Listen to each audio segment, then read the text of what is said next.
അതിനകത്ത് എന്തോ ഉണ്ട്. കാരണം അത് ഞാനുണ്ടാക്കിയതല്ല, അത് കർത്താവ് കാണിച്ചു തന്നുണ്ടാക്കിയതാണ്. എനിക്ക് ആനിമേഷൻ്റെ ഒരു കഴിവില്ല. എന്നാൽ അതിന് കഥ എഴുതുന്ന സമയത്തും കർത്താവ് ഇങ്ങനെ പറഞ്ഞു തരിക,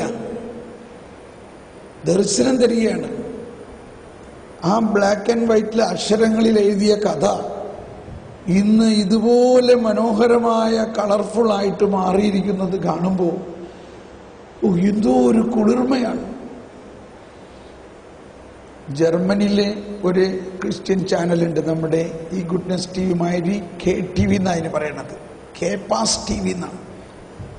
ആ ചാനലിൻ്റെ ഡയറക്ടർ അച്ഛൻ ഭയങ്കര കൺസർവേറ്റീവും ഓർത്തഡോക്സി, ക്രിസ്ത്യൻ ഓർത്തഡോക്സി എന്ന് പറഞ്ഞാൽ വളരെ കൃത്യമായിട്ടുള്ള കത്തോലിക്ക പ്രബോധനം. അത് ആ അച്ഛൻ ഇത് കണ്ടിട്ട് ഭയങ്കര ഇഷ്ടമായി. എല്ലാ ദിവസവും അത് അവർ ഓടിക്കുന്നുണ്ട്. എല്ലാ ദിവസവും 4 മണിക്ക് മുതൽ 5 മണി വരെ കുഞ്ഞുങ്ങളുടെ ടൈം, കിൻഡർ ടൈം. ഒരുപാട് രാജ്യങ്ങളിൽ ഇത് ഉപയോഗിക്കുന്നുണ്ട്, ഫ്രീ ആയിട്ട് കൊടുക്കുകയാണ്. പക്ഷെ ഇത് രൂപപ്പെടുന്നതിൻ്റെ ഒരു കാര്യം ഞാൻ പറയാണ്, ഇത് രൂപപ്പെടുന്നതെല്ലാം നമ്മുടെ ഇമാജിനേഷനിൽ, നമ്മുടെ മനസ്സിൽ, നമ്മുടെ ആത്മാവിൽ ദൈവം നൽകുന്ന പ്രേരണയിലൂടെയാണ്.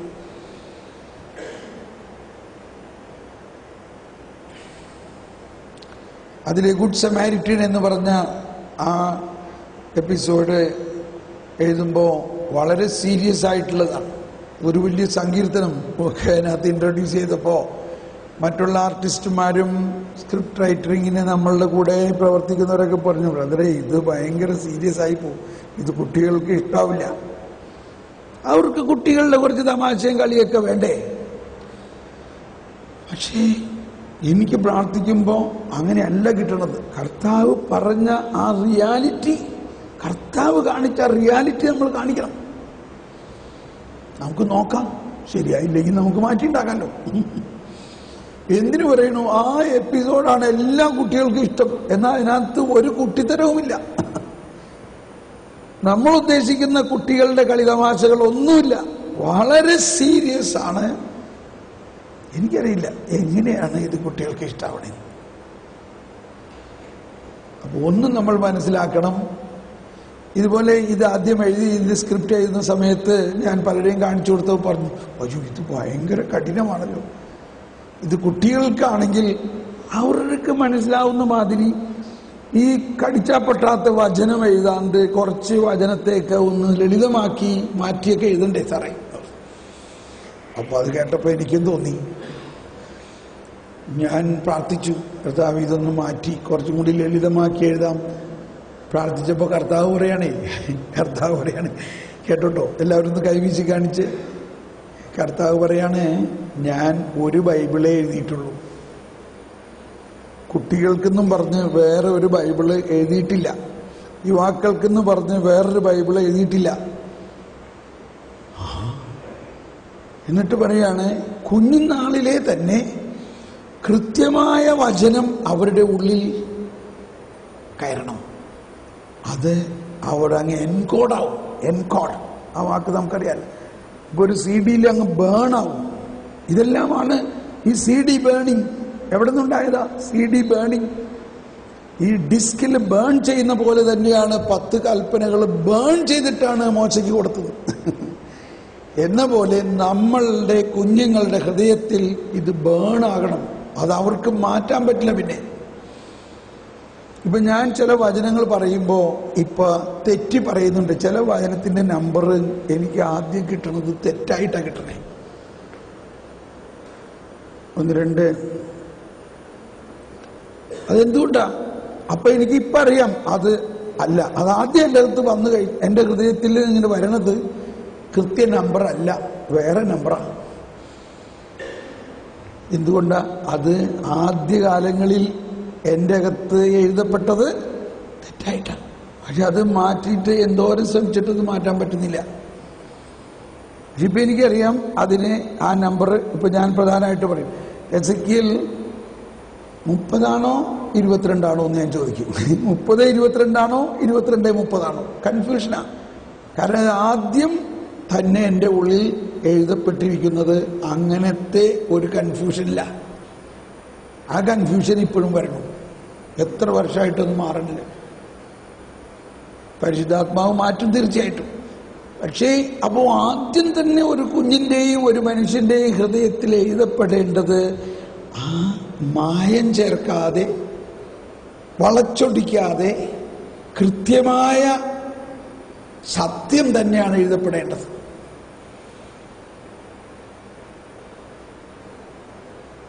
ഞാനിതിപ്പോൾ നിങ്ങളുടെ മീഡിയയുടെ ട്രെയിനിങ്ങും തരികയല്ല. നമ്മുടെ കഴിവിനെ ജ്വലിപ്പിക്കണമെങ്കിൽ നമ്മൾ കർത്താവിന് വേണ്ടിയാണ് ഇത് ചെയ്യുന്നത്. ഞാൻ പല പ്രാവശ്യം പറഞ്ഞു, എന്നെ എന്തിനു സൃഷ്ടിച്ചു? എനിക്ക് വളരെ കൃത്യമായിട്ട് ധൈര്യത്തോടു കൂടി ഉച്ചത്തിൽ ഞാൻ പറയാം, എന്നെ കർത്താവിന് വേണ്ടിയാണ് സൃഷ്ടിച്ചിരിക്കുന്നത്. അതുകൊണ്ട് എൻ്റേതായിട്ടുള്ള ഒരു സിദ്ധാന്തവുമല്ല അവിടെ വിഷയം. കർത്താവിൻ്റെ സിദ്ധാന്തമാണ് വിഷയം. കർത്താവിൻ്റെ ആഗ്രഹമാണ് വിഷയം. കർത്താവ് പറയുന്നത് ചെയ്യുക എന്നത് മാത്രമാണ് എൻ്റെ ദൗത്യം. ഇങ്ങനെയുള്ള ചില ആശയങ്ങളെ നമ്മളെ അങ്ങ് ജ്വലിപ്പിക്കണം. അപ്പോൾ നമ്മളിലുള്ള കഴിവുകൾ, ഈ ജീസസ് വണ്ടർ അനിമേഷൻ ഫിലിം ഇന്ന് 500 മിനിറ്റിൽ കൂടുതൽ ചെയ്തു കഴിഞ്ഞു. 1 മിനിറ്റ് അനിമേഷൻ ചെയ്യണതിന് എന്തോരം ബുദ്ധിമുട്ടുണ്ടെന്ന് നിങ്ങൾക്കറിയാം. എന്തുകൊണ്ട് ഇത് വാർണർ ബ്രദേഴ്സിനെയും വാൾട്ട് ഡിസ്നിയെയും അല്ലെങ്കിൽ അമേരിക്കയിലുള്ള അനിമേഷൻ കമ്പനിക്കാരെ കൊണ്ട് കർത്താവ് ചെയ്യിച്ചില്ല? എനിക്കിന്നും അത് അത്ഭുതമാണ്.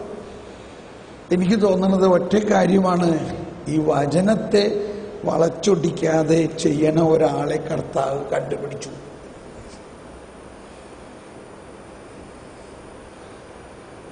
ഇത് നിങ്ങളോടൊരു സീക്രട്ട് പറയാം.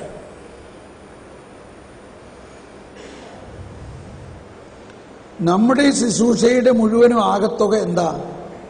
വചനം ലോകത്തിൽ മുഴുവൻ എത്തിക്കുക എന്നുള്ളതാണ്. ദൈവത്തിൻ്റെ ശുഭസന്ദേശം, സദ്വാർത്ത. ഇന്നലെ നമ്മൾ മനസ്സിലായില്ലേ എന്താണ് സദ്വാർത്ത, എന്താണ് ഗുഡ് ന്യൂസ് എന്ന് പറയുന്നത്? പഴയ നിയമത്തിൽ നിന്നും വ്യത്യസ്തമായ കരുണയും സ്നേഹവും ദയയും നിറഞ്ഞ ഒരു കാര്യം. അത് നമ്മൾ തന്നെ നമ്മുടെ ഉള്ളിൽ ഉൾക്കൊള്ളുകയും നമ്മുടെ ശുശ്രൂഷാ മേഖലകളിൽ അത് അനുഭവമാകുകയും ചെയ്യുമ്പോഴാണ് അത് പ്രസരിക്കുകയുള്ളൂ.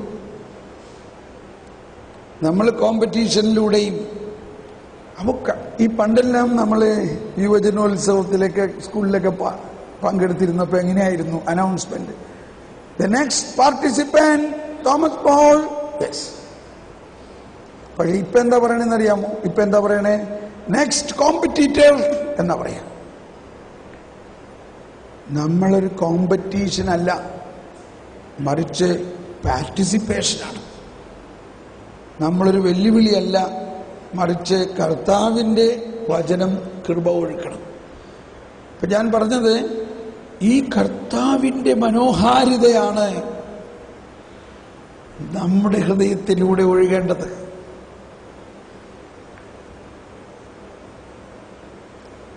അത് തീർച്ചയായിട്ടും ഒഴുകുന്നുണ്ട്. അതെങ്ങനെ ഇനി കൂടുതലായിട്ട് ഒഴുകാന്നുള്ളതാണ് കേട്ടോ ഞാൻ പറയണം. ഞാൻ നിങ്ങളെ ക്രിട്ടിസൈസ് ചെയ്യണമായിട്ട് തോന്നുന്നുണ്ടെങ്കിൽ ക്ഷമിക്കണം. ഞാൻ അങ്ങനെയല്ല ഉദ്ദേശിക്കുന്നത്. നിങ്ങളിലൂടെ ദൈവത്തിൻ്റെ വെള്ളച്ചാട്ടം, ദൈവത്തിൻ്റെ കൃപ തുള്ളി തുള്ളിയായിട്ടല്ല ഒഴുകണത്, വെള്ളച്ചാട്ടം പോലെയാണ് ഒഴുകണത്. അത് ഒഴുകണതിന് ഞാൻ സാംശീകരിക്കാൻ പോവുകയാണ് ഈ രാവിലത്തെ പ്രാർത്ഥന. പക്ഷെ ഇത് ഇന്ന് അവസാനിക്കേണ്ടതൊന്നല്ല, ഇന്നു മുതൽ തുടങ്ങേണ്ട ഒന്നാണ്. നാളെ മുതൽ എല്ലാ ദിവസവും നിങ്ങൾ കുറച്ച് സമയം ഈ വെള്ളച്ചാട്ടം, കർത്താവിൻ്റെ പരിശുദ്ധാത്മ ശക്തിയുടെ വെള്ളച്ചാട്ടം നമ്മുടെ ആത്മാവിൽ കുതിച്ചൊഴുകി ഓരോ ദിവസവും നമ്മുടെ ആത്മാവിലുണ്ടാകാവുന്ന തെറ്റായ ബോധ്യങ്ങൾ എടുത്തു മാറ്റണം. ഞാൻ ഇന്നലെ ഒരു ഉദാഹരണം പറഞ്ഞു. ഒരു ഡിറ്റക്റ്റീവ് നോവൽ വായിച്ചു കൊണ്ടിരുന്ന ഒരു സഹോദരിയുടെ ഹൃദയത്തിൽ ആ ഡിറ്റക്റ്റീവ് നോവലിലുള്ള കയറിക്കൂടിയിട്ട് അത് എത്രത്തോളം അവരുടെ കഴിവുകളെ നിർവീര്യമാക്കുകയും, എന്നാൽ പരിശുദ്ധാത്മാവ് അരമണിക്കൂർ കൊണ്ട് 200 ഡിറ്റക്റ്റീവ് നോവലുകളെ ഹൃദയത്തിൽ നിന്നെടുത്ത് മാറ്റി. എന്ന പോലെ മാധ്യമത്തിൽ പ്രവർത്തിക്കുന്ന നമ്മൾ മറ്റു മാധ്യമങ്ങൾ കാണുമ്പോൾ ഉണ്ടാകുന്ന എല്ലാ പ്രവണതകളും നമ്മളെ സ്വാധീനിക്കാം. എന്നാൽ അതെല്ലാം നിമിഷ നേരം കൊണ്ട് ഡിലിറ്റ് ചെയ്യാവുന്ന, നിഷ്കാസനം ചെയ്യാവുന്ന, ഉന്മൂലനം ചെയ്യാവുന്ന പരിശുദ്ധാത്മാവ് നമ്മളിലുണ്ട്.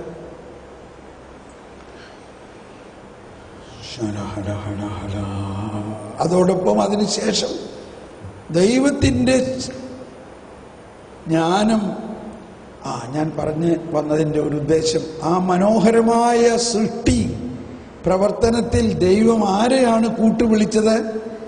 ജ്ഞാനത്തെയാണ്. ജ്ഞാനത്തെ അങ്ങയോടൊപ്പം പ്രവർത്തിച്ച ഈ മനോഹര സൃഷ്ടി പ്രപഞ്ചം സൃഷ്ടിക്കുന്നതിൽ അങ്ങയോടൊപ്പം പ്രവർത്തിച്ച ജ്ഞാനത്തെ എന്നിലേക്ക് അയക്കണമേ. ആ ജ്ഞാനം നമ്മളിൽ പ്രവർത്തിക്കും. അത് നമുക്ക് വേണ്ടിയാണ്. അത് നമുക്കൊന്നുകൂടി സ്തുതിച്ച് പ്രാർത്ഥിക്കാം. ദൈവമേ, ജ്ഞാനം നൽകണമേ. ജ്ഞാനത്തിന് വേണ്ടി പ്രാർത്ഥിക്കാം. പരിശുദ്ധാത്മാവേ, ഈ സൃഷ്ടി മുഴുവനും സൃഷ്ടിച്ച ദൈവം ജ്ഞാനത്തെ ഉപയോഗിച്ച് ഇതെല്ലാം സൃഷ്ടിച്ച ആ ജ്ഞാനം എനിക്ക് നൽകണേ. Hallelujah, hallelujah, hallelujah. ഒന്നുകൂടി സ്തുതിച്ച് പ്രാർത്ഥിക്കുക. പരിശുദ്ധാത്മാവേ, ഞങ്ങളുടെ ഹൃദയത്തിലുള്ള എല്ലാ ബോധ്യങ്ങളെയും മറിച്ച് ദൈവീക ജ്ഞാനത്തിലൂടെയുള്ള ബോധ്യങ്ങൾ നൽകണമേ. ദൈവീക ജ്ഞാനം ഞങ്ങളിൽ നിറയുന്നതിനും ദൈവീക ജ്ഞാനത്തിലൂടെ ശുശ്രൂഷ ചെയ്യുന്നതിനും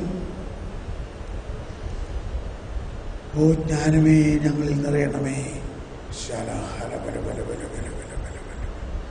ദൈവീക ജ്ഞാനം, പരിശുദ്ധാത്മാവേ, ദൈവീക ജ്ഞാനം. ഈ മനോഹരമായ സൃഷ്ടി, ആ സൃഷ്ടി കൃത്യസമയത്ത് അതിൻ്റെ നിറം മാറുന്നു. അത് മഞ്ഞുകാലത്ത് ഇല കൊഴിയുന്നു.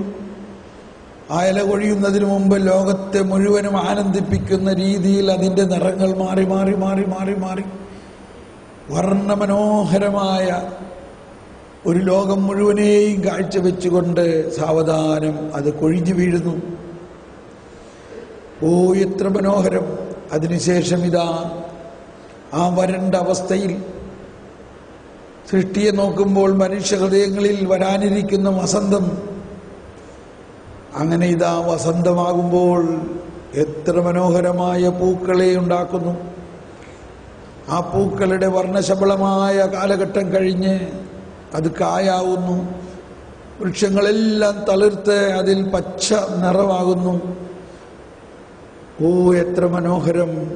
അതിനുശേഷം വീണ്ടും ഇതാ ഫാൾ വരുന്നു, ആട്ടം വരുന്നു. ഇങ്ങനെ ഓരോ കാലഘട്ടങ്ങളിലും ഈ പ്രകൃതിയുടെ മനോഹാരിതയിൽ പ്രവർത്തിച്ച ആ ജ്ഞാനമാണ് നമ്മുടെ ഹൃദയത്തിൽ പ്രവർത്തിക്കുന്നത്. അങ്ങനെ നമ്മുടെ ഹൃദയത്തിൽ ആ ജ്ഞാനം പ്രവർത്തിച്ചുകൊണ്ടിന്ന് ആ പ്രകൃതിയുടെ മനോഹാരിത പോലെ തന്നെയുള്ള മനോഹരമായ ഒരു ഇമാജിനേഷൻ, ഭാവനകൾ നമുക്ക് നൽകിക്കൊണ്ട് ആ ദൈവത്തിൻ്റെ ക്രിയേറ്റിവിറ്റിയെ ദൈവത്തിൻ്റെ ജ്ഞാനത്തിലൂടെ നമ്മുടെ ഹൃദയത്തിലേക്ക് പകർന്നുകൊണ്ട് പരിശുദ്ധാത്മാവ് അതിസുന്ദരമായ മനോഹരമായ കാര്യങ്ങൾ ചെയ്യും.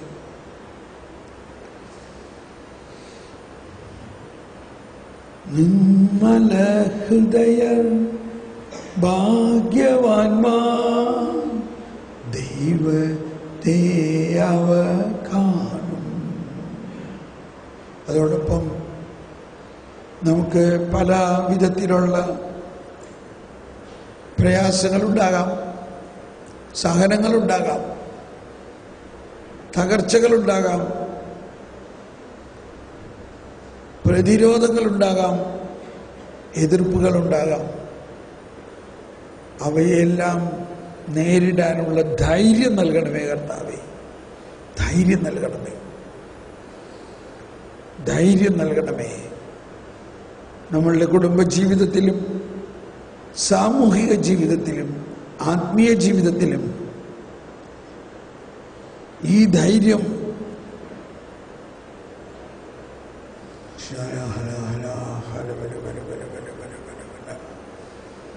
ഓ പരിശുദ്ധാത്മാവേ ധൈര്യം നൽകണമേ. ഓ പരിശുദ്ധാത്മാവേ സഹനങ്ങളെ, കുരിശുകളെ യേശുവിൻ്റെ കുരിശിനോട് ചേർക്കാൻ, നമ്മുടെ ജീവിതത്തിൽ ഉണ്ടാകുന്ന എല്ലാ സഹനങ്ങളും ഈശോ അറിഞ്ഞിട്ടാണ് ഉണ്ടാകുന്നത്. ഈശോ അറിയാതെ ഒന്നും ഉണ്ടാവുന്നില്ല. ഈശോ പറഞ്ഞു, എൻ്റെ ശിഷ്യനാകാൻ ആഗ്രഹിക്കുന്നവൻ സ്വന്തം കുരിശുമെടുത്ത് എൻ്റെ പിന്നാലെ വരിക. കുരിശ് തന്നവരുടെ പിന്നാലെ അല്ല പോകേണ്ടത്. കുരിശ് തരിക എന്നുള്ളത് അവൻ്റെ ജോലിയായിരുന്നു. അവനത് ചെയ്തു. അവൻ നമുക്ക് 2 തെറി പറഞ്ഞു. 2 ദിവസം മുമ്പ് ഒരച്ഛൻ പറഞ്ഞു, ഉത്തരേന്ത്യയിൽ ഒരു സ്ഥലത്ത് ജോലി ചെയ്യുമ്പോൾ അച്ഛനെ ചേട്ടത്തിട്ട് ഒരാൾ 2 അടി അടിച്ചു. അച്ഛൻ ഒന്നും പ്രതികരിക്കാതെ മിണ്ടാതെ പോന്നു. വന്നിട്ട് പറയാണ്, ദൈവത്തിന് സ്തുതി, യെശയ്യാ 50:6 പൂർത്തിയായി. യെശയ്യാ 50:6 പറയുന്നത് ഇതാണ്: അടിച്ചവർക്ക് മുതുകും താടിമീശ പറിച്ചവർക്ക് കവിളുകളും അവൻ കാണിച്ചു കൊടുത്തു. നിന്ദനത്തിൽ നിന്നും തുപ്പലിൽ നിന്നും അവൻ പിന്തിരിഞ്ഞില്ല. അങ്ങനെ നമ്മളുടെ സഹനങ്ങളെ ഈശോയുടെ സഹനവുമായിട്ട് ഒന്നിക്കുമ്പോൾ എല്ലാം ഒരു അനുഭവമായിട്ട് മാറും. നമ്മളെല്ലാവർക്കും എല്ലാ ദിവസവും എന്തെങ്കിലും സഹനമുണ്ടാകും. അത് പിശാചല്ല തരുന്നത്. ഒരുപക്ഷെ പിശാചാണ് ചെയ്യുന്നതെങ്കിലും അത് ദൈവമാണ് പിശാചിനെ കൊണ്ട് ചെയ്യിക്കുന്നത്. ദൈവമറിയാതെ പിശാചിനൊന്നും ചെയ്യാൻ പറ്റില്ല. ചില കാര്യങ്ങൾ ചെയ്യാൻ പിശാചിനെ കൊണ്ടേ പറ്റുള്ളൂ. അതുകൊണ്ട് ദൈവം പിശാചിനെ ഉപയോഗിപ്പിക്കും. അത് ദൈവം അനുവദിക്കുന്നത് അതിൽ നിന്നും വലിയ നന്മ ദൈവത്തിനുണ്ടാക്കാൻ വേണ്ടിയാണ്.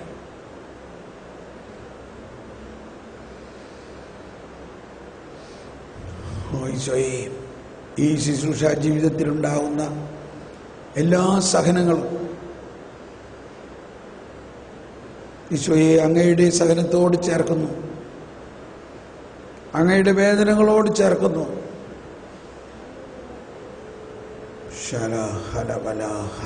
ഒന്ന് സ്തുതിക്കാം. പരിശുദ്ധാത്മാവേ സ്തോത്രം, യേശുവേ സ്തോത്രം, യേശുവേ മഹത്വം.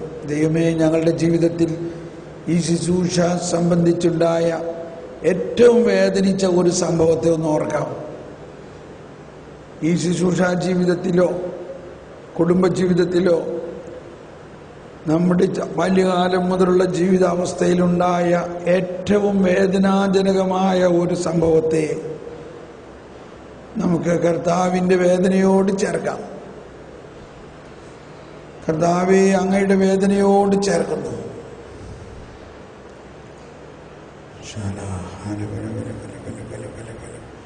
അങ്ങയുടെ ഉത്ഥാനത്തിൽ ഞാൻ പ്രതീക്ഷിക്കുന്നു.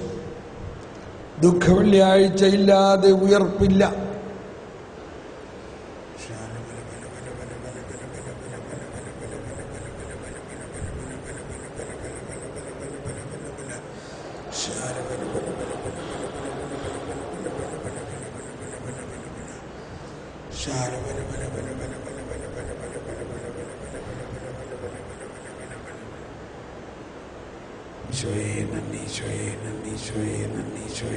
പരിശുദ്ധാത്മാവേ നന്ദി, പരിശുദ്ധാത്മാവേ നന്ദി. ഈശോയെ, ഞങ്ങളുടെ വേദനകൾ എല്ലാം സ്നേഹമുള്ളവരെ, വേറൊരു കാര്യം എനിക്ക് പറയാൻ തോന്നുകയാണ്. ഈ ലോകത്തിലുള്ള എല്ലാ ക്രിയേറ്റീവ് ആർട്ടിസ്റ്റുമാരുടെയും ജീവിതത്തിൽ ഒരു സഹനം ഉണ്ടായിട്ടുണ്ട്. ആരുടെ ജീവിതം വേണമെങ്കിൽ ഇത് പഠിച്ചറിയാം. പ്രസിദ്ധനായ മ്യൂസീഷ്യൻ സെബാസ്റ്റ്യൻ ബാക്ക് എൻ്റെ ജീവിതത്തിൽ 8 മക്കൾ മരിച്ചു. 8 മക്കൾ. ആ 8 മക്കളുടെ മരണശേഷം അദ്ദേഹം എഴുതിയ മ്യൂസിക്കാണ് ഇന്ന് ലോകത്തിലെ ഏറ്റവും പ്രശസ്തമായ മാസ് ഡി മൈനർ എന്ന കുർബാനയുടെ മ്യൂസിക്. 8 മക്കളുടെ മരണശേഷമുണ്ടായ ദുഃഖം മുഴുവനും ഉൾക്കൊണ്ടുകൊണ്ട് അദ്ദേഹം കൊടുത്ത മ്യൂസിക്കാണ്. അപ്പൊ എന്ന പോലെ ഇത് അതിൻ്റെ ഒരു കൂടപ്പിറപ്പാണ്. അതുകൊണ്ട് പ്രത്യേകിച്ച് കഴിവുകളുള്ളവർക്ക് ദൈവത്തിൻ്റെ സഹനത്തിൽ ഒരു നുള്ള് കിട്ടും എന്നുള്ളത് തീർച്ചയാണ്. അത് ശാപമല്ല, കോപമല്ല, അത് ദൈവത്തിൻ്റെ അനുഗ്രഹമാണെന്ന് മനസ്സിലാക്കണം. ഏതെങ്കിലും ഒരു ആർട്ടിസ്റ്റിനെ അല്ലെങ്കിൽ കഴിവുള്ള ഒരാളെ എടുത്ത് നോക്കിക്കോ. അവരുടെ ജീവിതത്തിൽ ചിലപ്പോൾ പരസ്യമല്ലാത്തതായിരിക്കാം, രഹസ്യമായിരിക്കാം, ഞാൻ കാണുന്നുണ്ട് എന്തെങ്കിലും ഒരു സഹനം. അതുകൊണ്ട് അങ്ങനെ ഉണ്ടായിട്ടില്ലെങ്കിൽ അതുണ്ടാകുമെന്ന് പറഞ്ഞിട്ട് വിഷമിക്കേണ്ട ആവശ്യമില്ല. ദൈവം അറിഞ്ഞുകൊണ്ടാണ് ഇതൊക്കെ തരുന്നത്. വേദന ഉൾക്കൊണ്ടുകൊണ്ട് ഒരു കവിത എഴുതുമ്പോഴും വേദന ഉൾക്കൊണ്ടുകൊണ്ട് ഒരു രചന ചെയ്യുമ്പോഴാണ് അത് കർത്താവിൻ്റെ രചനയും ആയിട്ട് മാറുന്നതും അത് കർത്താവിൻ്റെ അഭിഷേകമായിട്ട് മാറുന്നത്.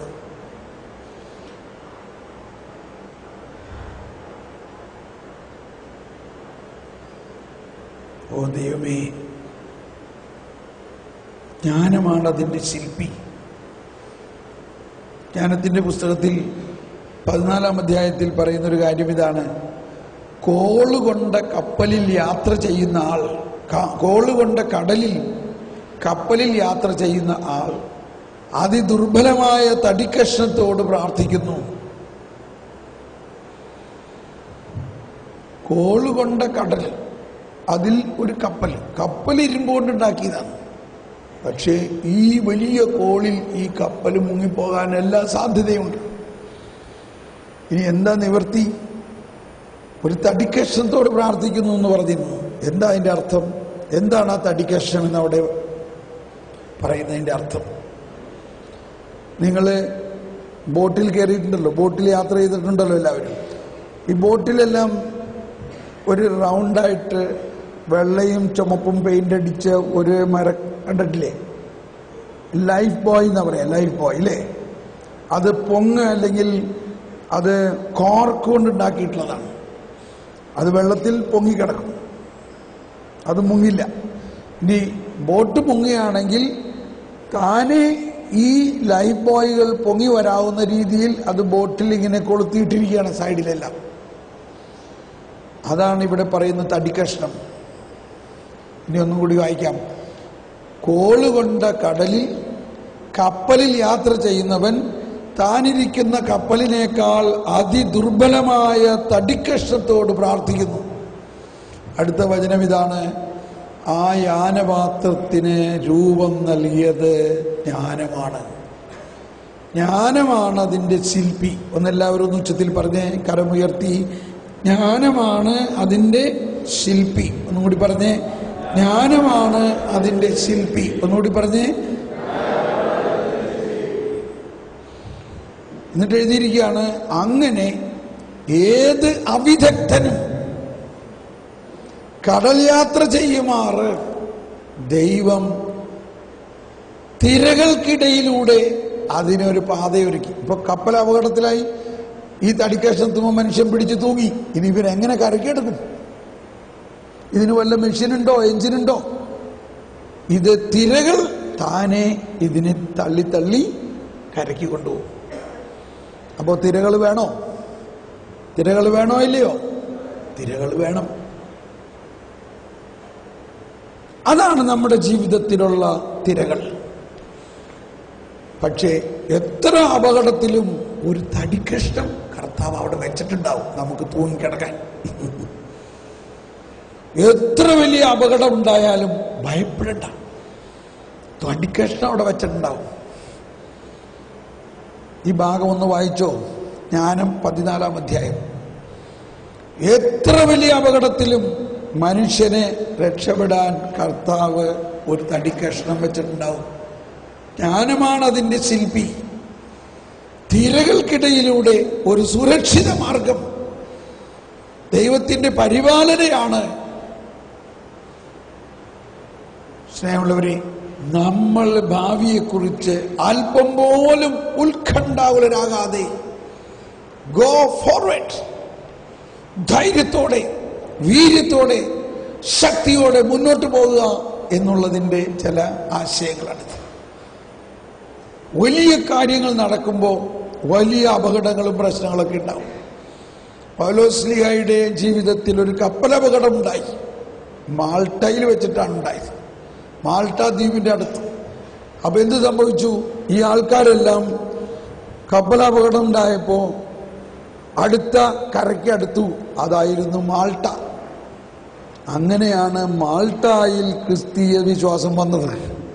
ഇന്ന് മാൾട്ടക്കാര് വളരെ സന്തോഷത്തോടെ എല്ലാ വർഷവും ആഘോഷത്തോടെ ആഘോഷിക്കുന്നത് എന്താ? ആ കപ്പലപകടത്തെ ആണ്. ആ കപ്പലപകടം ഉണ്ടായതുകൊണ്ടല്ലേ കത്തോലിക്ക വിശ്വാസം അവിടെ വന്നതും അങ്ങനെ മാൾട്ട ഒരു കത്തോലിക്ക രാജ്യമായി മാറിയത്. അപ്പോൾ എന്ത് അപകടത്തിൽ നിന്നും ദൈവത്തിന് നന്മയുണ്ടാക്കാൻ പറ്റും? എന്ത് അപകടത്തിലും ഒരു തടിക്കഷ്ണം നമ്മളെ രക്ഷിക്കാനുണ്ടാകും. എന്തു വലിയ തിരമാലകൾ ഉണ്ടായാലും അതിൻ്റെ ഇടയിലൂടെ ദൈവം നമുക്കൊരു പാതയൊരുക്കിയിട്ടുണ്ടാകും. നമുക്കൊന്ന് കർത്താവിന് നന്ദി പറയാം. ദൈവമേ, ഞങ്ങളുടെ ജീവിതത്തിൽ നാളിതുവരെ ദൈവം നൽകിയ വലിയ കാര്യങ്ങൾക്ക് കംപ്ലീറ്റ് ക്രെഡിറ്റ് നമ്മളുടെ ക്രെഡിറ്റ് ലിസ്റ്റ് ഉണ്ടല്ലോ, അവിടെ നമ്മൾ മനസ്സിലാക്കണം, കർത്താവേ എൻ്റെ ക്രെഡിറ്റ് അല്ല ഇതെല്ലാം, കർത്താവേ നിന്റെ കഴിവാണ്. ഞാൻ ഇന്നലെ പറഞ്ഞു, നമ്മൾ ഒരിക്കലും അഹങ്കാരത്തിൽ വീണു പോകാതെ, വിശുദ്ധ അഗസ്തീനോസ് പറഞ്ഞത് വീണ്ടും പറയുകയാണ്, മാലാഖമാർ അഹങ്കരിച്ചപ്പോൾ അവർ പിശാചായി മാറി. മനുഷ്യൻ അഹങ്കരിക്കാതിരുന്നാൽ അവർ മാലാഖമാരായിട്ട് മാറും. ദൈവമേ, ഞങ്ങളിൽ ഞങ്ങളുടെ എല്ലാ കഴിവുകളും അങ്ങിൽ നിന്നാണ്. ജ്ഞാനമാണ് അതിൻ്റെ ശില്പി. ഇതൊന്നും എൻ്റെ കഴിവല്ല. മാധ്യമത്തിലൂടെ ഞാൻ വളരെയധികം പേരെടുത്തു, പല പ്രൊഡക്ഷനുകളും ചെയ്തു, പല ക്യാമറ ആംഗിളുകളും എല്ലാവർക്കും ഇഷ്ടമായി, പല രചനകളും ചെയ്തു, പല ക്രിയേറ്റിവിറ്റികളും നടത്തി. എന്നാൽ ഇതെല്ലാം അങ്ങിൽ നിന്ന്, അങ്ങ് വഴി അങ്ങിലേക്ക്. നന്ദി പറയുന്നു. കൽപ്പിച്ച കാര്യങ്ങൾ ചെയ്തതിൽ കഴിഞ്ഞു എന്നേ ഉള്ളൂ. നന്ദി പറയേണ്ട കർത്താവേ, ആ ബോധ്യത്തോടെ നമുക്കുണ്ടായിരിക്കുന്ന എല്ലാ കഴിവുകളെ പ്രതിയും ഇനി ദൈവം നമുക്ക് നൽകാനിരിക്കുന്ന കഴിവുകളെ പ്രതിയും ഈ അടുത്ത വർഷം വലിയ കാര്യങ്ങൾ കർത്താവ് നമ്മളിലൂടെ ചെയ്യും എന്ന് പൂർണ്ണ ഉറപ്പോടെ ഒന്ന് സ്തുതിച്ച് നന്ദി പറയാം. യേശുവേ സ്തോത്രം, യേശുവേ നന്ദി, ഹല്ലേലൂയ ഹല്ലേലൂയ ഹല്ലേലൂയ. ഒന്ന് ശബ്ദം ഉയർത്തി സ്തുതിച്ചേ. നന്ദി നന്ദി നന്ദി നന്ദി.